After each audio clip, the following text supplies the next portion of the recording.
this isn't a conspiracy theory type of thing. These people don't have to get together and plot to do things. They all basically work under one primary assumption, and that is that they must maximize profits regardless of the social and environmental costs.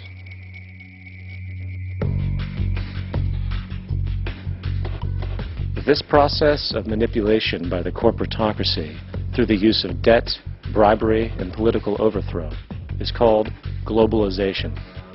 Just as the Federal Reserve keeps the American public in a position of indentured servitude through perpetual debt, inflation, and interest, the World Bank and IMF serve this role on a global scale. The basic scam is simple. Put a country in debt either by its own indiscretion or through corrupting the leader of that country, then impose conditionalities or structural adjustment policies, often consisting of the following. Currency devaluation. When the value of a currency drops, so does everything valued in it. This makes indigenous resources available to predator countries at a fraction of their worth. Large funding cuts for social programs. These usually include education and healthcare, compromising the well-being and integrity of the society, leaving the public vulnerable to exploitation. Privatization of state-owned enterprises. This means that socially important systems can be purchased and regulated by foreign corporations for profit. For example, in 1999, the World Bank insisted that the Bolivian government sell the public water system of its third largest city to a subsidy of the U.S. corporation Ecco. As soon as this occurred, water bills for the already impoverished local residents skyrocketed. It wasn't until after a full-blown revolt by the people that the Bechtel contract was nullified. Then there is trade liberalization, or the opening up of the economy through removing any restrictions on foreign trade. This allows for a number of abusive economic manifestations, such as transnational corporations bringing in their own mass-produced products, undercutting the indigenous production and ruining local economies. An example is Jamaica, which, after accepting loans and conditionalities from the World Bank, lost its largest cash crop markets due to competition with Western imports. Today, countless farmers are out of work, for they are unable to compete with the large corporations. Another variation is the creation of numerous, seemingly unnoticed, unregulated, inhumane sweatshop factories, which take advantage of the imposed economic hardship.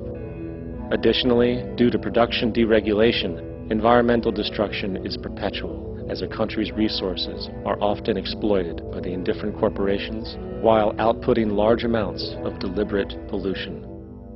The largest environmental lawsuit in the history of the world today is being brought on behalf of 30,000 Ecuadorian Amazonian people against Texaco, which is now owned by Chevron. So it's against Chevron, but for activities conducted by Texaco.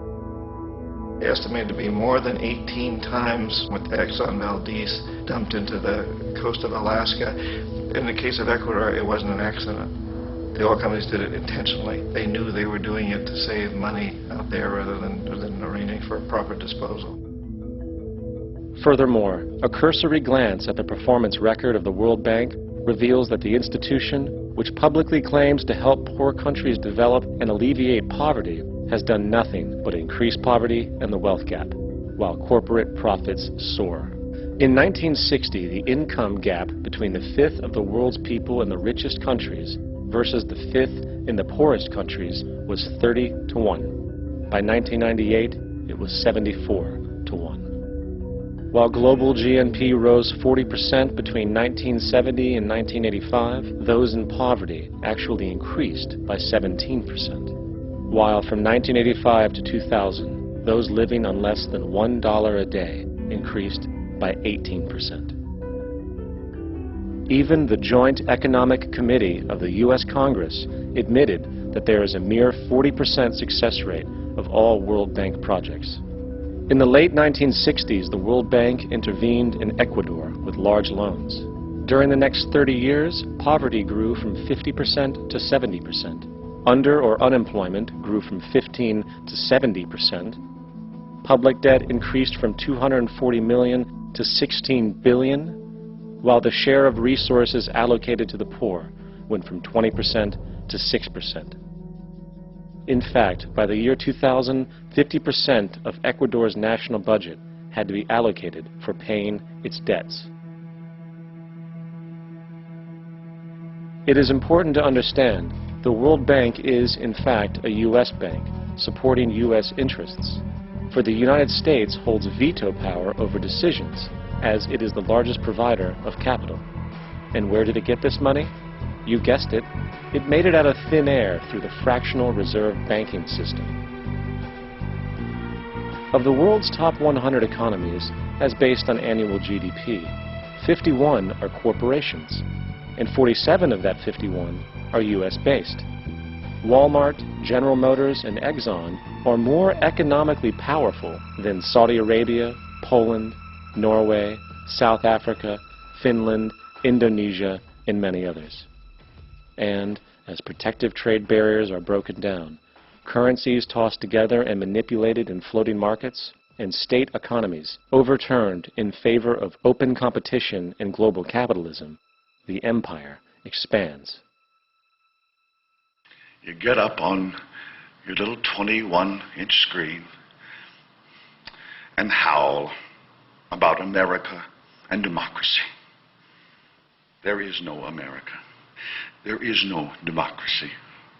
There is only IBM and ITT and AT&T and DuPont, Dow, Union Carbide, and Exxon.